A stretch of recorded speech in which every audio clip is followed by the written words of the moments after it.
할렐루야, 주님의 이름으로 문안드립니다. 다 같이 사도신경으로 신앙 고백하심으로써 수요일 새벽 예배를 시작하겠습니다. 나는 전능하신 아버지 하나님, 천지의 창조주를 믿습니다. 나는 그의 유일하신 아들, 우리 주 예수 그리스도를 믿습니다. 그는 성령으로 잉태되어 동정녀 마리아에게서 나시고 본디오 빌라도에게 고난을 받아 십자가에 못 박혀 죽으시고 장사된 지 사흘 만에 죽은 자 가운데서 다시 살아나셨으며 하늘에 오르시어 전능하신 아버지 하나님 우편에 앉아 계시다가 거기로부터 살아있는 자와 죽은 자를 심판하러 오십니다. 나는 성령을 믿으며 거룩한 공교회와 성도의 교제와 죄를 용서받는 것과 몸의 부활과 영생을 믿습니다. 아멘. 사랑하는 하나님 감사합니다. 2024년 새해를 맞게 해주시고 우리에게 또다시 매일매일의 삶 속에 하나님의 동행하심을 느끼며 함께하는 은혜를 베풀어 주셔서 감사합니다. 오늘도 새벽 예배에 참석한 모든 성도들을 축복하오니 저들의 심령 가운데 이 시간 찾아가 주셔서 하나님의 말씀과 사랑과 은혜를 가득 채워주시고 오늘도 그 받은 사랑과 은혜를 통하여서 세상 속에서 하나님의 백성들로 멋지게 아름답게 살아갈 수 있도록 도와주시옵소서. 하나님의 주실 말씀을 사모하며 기다립니다. 오늘도 우리들의 귀가 열려지게 하시고 우리의 마음이 열려지게 하셔서 하나님의 살아계신 말씀이 들려지게 하시고 우리들에게 깨우쳐지게 하시고 또 그 말씀이 우리들의 삶을 통해 열매 맺게 도와주시옵소서. 감사를 드리며 예수님의 이름으로 기도합니다. 아멘.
하나님께서 오늘 우리들에게 주시는 말씀은 창세기 1장 24절부터 2장 3절까지의 말씀입니다.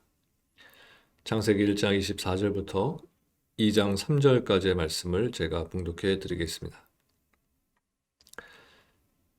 하나님이 이르시되 땅은 생물을 그 종류대로 내되 가축과 기는 것과 땅의 짐승을 종류대로 내라 하시니 그대로 되니라.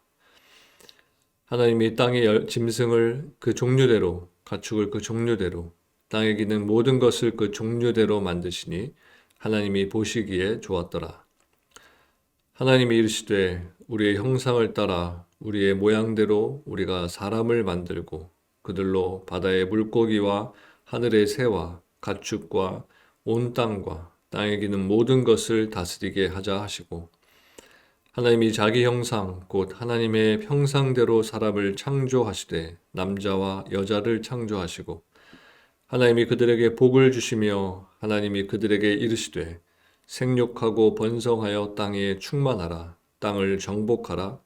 바다의 물고기와 하늘의 새와 땅에 움직이는 모든 생물을 다스리라 하시니라. 하나님이 이르시되 내가 온 지면에 씨 맺는 모든 채소와 씨 가진 열매 맺는 모든 나무를 너희에게 주노니 너희의 먹을 거리가 되리라. 또 땅의 모든 짐승과 하늘의 모든 새와 생명이 있어 땅에 기는 모든 것에게는 내가 모든 푸른 풀을 먹을 거리로 주노라 하시니 그대로 되니라. 하나님이 지으신 그 모든 것을 보시니 보시기에 심히 좋았더라. 저녁이 되고 아침이 되니 이는 여섯째 날이니라.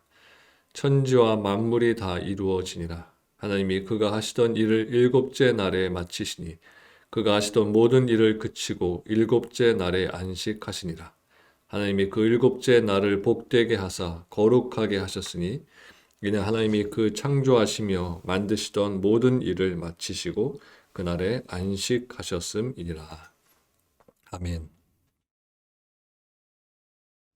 먼저 24절 말씀을 보면 하나님은 땅에게 생물, 곧 땅에 사는 짐승들을 그 종류대로 내라 하고 명령하셨고 그대로 성취가 되었습니다.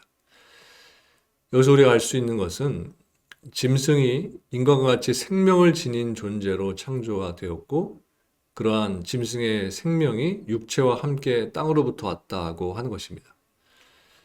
그런데 2장 7절을 보면 하나님이 흙으로 사람을 지으시고 생기를 코에 불어넣으시니 사람이 생명이 되었다고 했습니다. 여기서 볼 수 있듯이 인간과 짐승의 육체는 다 같이 땅에서 나왔습니다. 바로 이러한 이유로 인간과 짐승은 함께 땅을 터전으로 삼고 살아갑니다. 사실 이렇게 땅에서 나온 인간이나 짐승은 땅을 떠나서는 살 수 없는 존재들인 것입니다. 그러나 인간과 짐승은 근본적으로 다른 것이 한 가지가 있는데 그것은 생명의 근원이 다르다는 이것입니다. 즉 짐승은 육체와 함께 그 생명까지도 땅으로부터 얻었지만 반면에 인간은 비록 육체는 짐승과 같이 흙에서 취해졌지만 그 생명은 하나님으로부터 취해졌다는 것입니다. 바로 이러한 이유로 전도서 기자는 짐승과 인간의 죽음과 관련해서 전도서 3장 20절과 21절 말씀에 보면 이렇게 말하고 있습니다. 다 흙으로 말미암았으므로 다 흙으로 돌아가나니 다 한 곳으로 가거니와 인생의 혼은 위로 올라가고 짐승의 혼은 아래 곧 땅으로 내려가는 줄을 누가 알랴. 이처럼 인간의 생명과 짐승의 생명은 근본적으로 다른 것입니다. 인간의 생명은 그것이 하나님께로부터 나왔기 때문에 세상의 모든 생명들의 생명을 합친 것보다도 귀한 것입니다. 그리고 24절과 25절을 보면 하나님은 흙으로 생명들을 창조하시되 육축과 기는 것과 땅의 짐승을 그 종류대로 창조하셨습니다. 여기서 육축이란 집에서 기르는 가축을 가리키는 것인데요. 말없는 짐승 또는 짐을 지우는 동물이라는 의미가 있습니다. 이것은 육축이 인간에게 묵묵히 봉사하는 존재로 지음받았다는 것을 말해주는 것입니다. 실제로 동물들은 인간에게 아무 말도 없이 엄청난 봉사를 해줍니다. 어떤 동물들은 농사하는 일에, 또 어떤 동물들은 짐을 나르는 일에, 또 어떤 동물들은 교통수단으로, 그리고 어떤 동물들은 자기를 희생해서 식용으로서 인간들을 위해 봉사하고 있는 것입니다. 이처럼 하나님은 모든 피조물을 창조함에 있어서 목적을 가지고 창조하셨다는 것입니다. 이 세상에 존재하는 것들 가운데 목적 없이 무의미하게 창조된 것은 하나도 없습니다. 하나님은 목적 없이 무엇을 만드실 무계획적이고 즉흥적인 분이 아니신 것입니다. 하나님은 이 세상과 만물을 창조하시기에 앞서서 영원 전부터 계획을 세우셨고 그때가 되어서 계획하신 대로 그대로 창조하신 것입니다. 그렇다면 하나님이 인간을 창조하신 목적은 무엇일까요? 그것은 하나님의 영광을 위해 봉사하도록 하기 위해서입니다. 이사야서 43장 7절에 보면 이렇게 기록하고 있습니다. 무릇 내 이름으로 일컫는 자, 곧 내가 내 영광을 위하여 창조한 자를 오게 하라. 그들을 내가 지었고 만들었느니라. 특별히 하나님은 하나님이 창조하신 피조 세계를 다스리도록 하기 위해서 인간을 만드셨습니다. 따라서 우리 인간들은 자신의 영광과 유익을 위해서 살아서는 안 되는 것입니다. 우리는 오직 하나님께서 우리에게 맡겨주신 이 사명을 잘 수행해야 하고 우리는 하나님을 위해 묵묵히 봉사하는 삶을 삶으로써 하나님께서 우리를 지으신 목적에 부합하는 삶을 살아야 하는 것입니다. 다음으로 26절과 27절을 보면 하나님께서 인간을 창조하신 내용이 기록되어 있습니다. 하나님은 이러한 인간의 창조를 우주 만물과 자연계를 다 만드신 후에 창조의 제7일째 마지막 단계에 이르러서 마침내 행하셨습니다. 그러므로 인간의 창조는 6일간의 창조 사역을 마무리 짓는 창조의 절정, 클라이막스인 것입니다. 그리고 이것은 하나님의 창조는 인간을 중심으로 창조되었다는 것을 우리들에게 말해주고 있는 것입니다. 다시 말해서 하나님께서는 인간의 창조를 염두에 두시고 먼저 자연계를 창조하심으로 인간의 삶의 배경과 터전을 조성해 주시고 맨 나중에 비로소 하나님의 형상대로 인간을 창조하셨다는 것입니다. 하나님의 창조는 계획 없이 무질서하게 기분이 내키는 대로 이루어진 것이 절대 아니었습니다. 즉 하나님은 창조의 꽃이라고 할 수 있는 인간의 창조를 미리 계획하신 후에 먼저 인간을 위해서 삶의 터전을 아름답게 꾸며주셨다는 것입니다. 이러한 사실은 하나님께서 인간을 얼마나 사랑하셨는지를 잘 보여주는 것입니다. 이렇게 인간은 이 세상이 창조되기 이전부터 하나님의 관심과 하나님의 사랑의 대상이었던 것입니다. 그렇기 때문에 하나님은 인간이 범죄했음에도 불구하고 인간을 즉각적으로 멸망하지 않으시고 독생자 예수 그리스도를 우리들에게 보내주셔서 우리를 구원해 주신 것입니다. 여러분, 우리 모두는 이러한 하나님의 사랑으로 죄에서 구원을 받고 하늘나라를 유업으로 상속받게 된 자들입니다. 그렇다면 우리는 과연 이러한 하나님의 사랑에 대해서 얼마나 감사하면서 또 하나님께 얼마나 보답하는 삶을 살고 있으신가요? 하나님으로부터 엄청난 은혜와 사랑을 입은 우리들에게 우리는 더욱 하나님께 감사하면서 하나님의 은혜와 사랑에 보답하는 삶을 살아야 하는 것입니다. 이어서 2장 2절과 3절 말씀해 보면 하나님께서는 6일 동안의 창조 사역을 마치시고 제7일째 되는 날을 거룩하게 구별하시고 그날에 안식하셨습니다. 그런데 하나님께서 제7일에 이렇게 안식하신 것은 6일간의 창조 사역이 완전하게 이루어졌다는 것을 인정하시고 그것을 만물 앞에서 공증하시면서 만물에 대한 주권이 하나님께 있다는 것을 선포하는 행위였습니다. 다시 말해서 하나님께서 안식일을 제정하신 것은 완전한 하나님의 창조 사역을 기념하기 위해서다라는 것입니다. 각 나라들은 건국 기념일이나 독립 기념일 등 어떤 중요한 사건이 있었던 날을 국가의 기념일로 지정해서 그 날을 지킵니다. 이와 같이 하나님은 안식일을 제정하시고 지킴으로써 하나님께서 세상의 창조자 되심과 세상 만물에 대한 주권이 하나님께 있다는 것을 나타내 보이셨던 것입니다. 따라서 우리가 안식일을 지킨다는 이것은 하나님께서 우리의 창조자 되심과 우리 인간들과 세상 만물에 대한 주권이 하나님께 있다는 것을 인정하는 신앙 고백적 행위인 동시에 하나님의 창조 질서에 순종하는 것이라고 말할 수 있는 것입니다. 그렇기 때문에 우리는 무엇보다도 안식일에는 모든 세속적인 활동과 생각을 접어두고 안식하면서 세상의 창조주이시고 주권자이신 하나님을 온전히 예배해야 하는 것입니다. 다시 3절을 보면 하나님께서 창조 사역을 마치시고 안식하신 일곱째 날을 복되게 하셨다고 했습니다. 그래서 하나님께서 안식하신 안식일을 하나님의 은혜의 특별한 날로 삼으셨다는 것을 의미합니다. 다시 말해서 하나님께서 안식일을 거룩하게 구별하신 것은 인간을 얽매이고 괴롭히게 하기 위해서가 아니라 오히려 인간들에게 복을 주시기 위해서다라는 것입니다. 이것은 안식일은 사람을 위하여 있는 것이요 사람이 안식을 위하여 있는 것이 아니다라고 하신 예수님의 말씀을 통해서도 분명하게 알 수가 있습니다. 그렇다면 안식일이 인간에게 복이 되는 이유는 무엇일까요? 그것은 두 가지로 생각해 볼 수 있습니다. 첫째는 안식일이 인간의 육신에 유익이 된다는 것입니다. 하나님과 달리 흙으로 빚어진 인간은 노동을 할 수 있는 육체에 한계가 있습니다. 따라서 인간이 일을 계속해서 한다면 인간은 육체적으로 피곤해 지쳐 건강을 상하게 되는 것은 물론이고 일의 능률도 오르지 않게 되는 것입니다. 따라서 인간은 어느 정도 일을 하고 반드시 쉬어야 합니다. 이것이 바로 하나님께서 안식일을 제정하신 목적의 하나입니다. 과학자들의 연구 결과 인간이 6일간 일하고 하루를 쉬는 것, 이것이 인간의 생체 리듬에 가장 잘 조화를 이룬다고 합니다.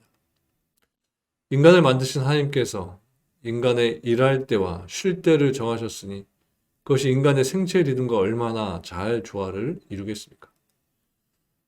둘째는 안식일이 인간의 영혼에 유익을 준다는 것입니다.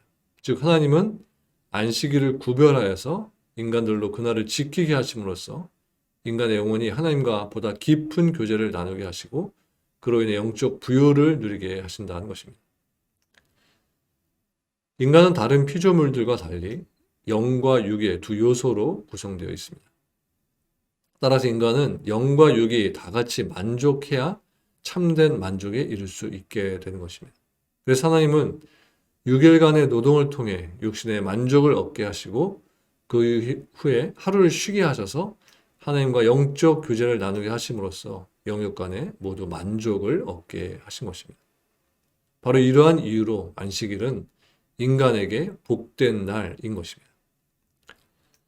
그러므로 우리는 안식일이 인간을 위해 하나님께서 제정하신 복된 날이라는 것을 알고 안식일을 거룩하게 지킴으로써 하나님 안에서 쉼을 얻는 가운데 하나님께서 안식일 안에 예배해 두신 복을 받아 누려야 하는 것입니다. 여러분, 하나님께서는 엿새 동안 심혈을 기울이셔서 천지를 창조하셨고 제7일 거룩하게 구별하시고 안식일 제도를 만드셨습니다. 그리고 인간들에게 엿새 동안은 힘써서 일하고 제7일에는 안식할 것을 명령하셨습니다. 주중에 우리의 세상에서의 삶이 고되고 고통스러운 것은 당연한 것입니다. 하지만 우리에게는 하나님이 허락하신 안식일이 있습니다. 이날 우리는 하나님 안에서 하나님과 교제하면서 쉼을 누리고 안식하게 되는 것입니다. 그리고 우리는 다시 세상 속에서 하나님의 영광을 위한 사람들로 살 수 있게 되는 것입니다. 오늘 하루도 여러분 모두의 삶이 그렇게 하나님의 영광을 드리는 일에 아름답게 쓰임받게 되기를 주님의 이름으로 간절히 축원합니다. 기도하겠습니다. 하나님, 우리를 빚으시고 우리를 세상에 보내시고 우리를 죄 가운데서 해방시켜 주시고 구원의 길로 나갈 수 있도록 인도하시는 하나님 감사합니다. 오늘도 하나님의 백성으로서 이 세상을 살아갈 때에 부끄러움 없이 당당한 모습으로 떳떳한 모습으로 설 수 있도록 우리를 매 순간 기도의 사람들로 세워주시고 믿음의 반석에 쌓여있는 성도들로 설 수 있도록 도와주시옵소서. 우리들의 입술의 말이 우리들의 삶의 모습들이 향기로운 하나님께 올려드린 제사가 되기 원하오니 우리의 모든 삶을 주님 사용하여 주셔서 오직 하나님의 거룩하신 이름이 이 땅 가운데 드높여지며 하나님의 나라가 확장되는 일에 쓰여질 수 있도록 우리를 받아 주시옵소서. 감사를 드리며 예수님의 이름으로 기도합니다. 아멘. 하늘에 계신 우리 아버지, 아버지의 이름을 거룩하게 하시며 아버지의 나라가 오게 하시며 아버지의 뜻이 하늘에서와 같이 땅에서도 이루어지게 하소서. 오늘 우리에게 일용할 양식을 주시고 우리가 우리에게 잘못한 사람을 용서하여 준 것 같이 우리 죄를 용서하여 주시고 우리를 시험에 빠지지 않게 하시고 악에서 구하소서. 나라와 권능과 영광이 영원히 아버지의 것입니다. 아멘.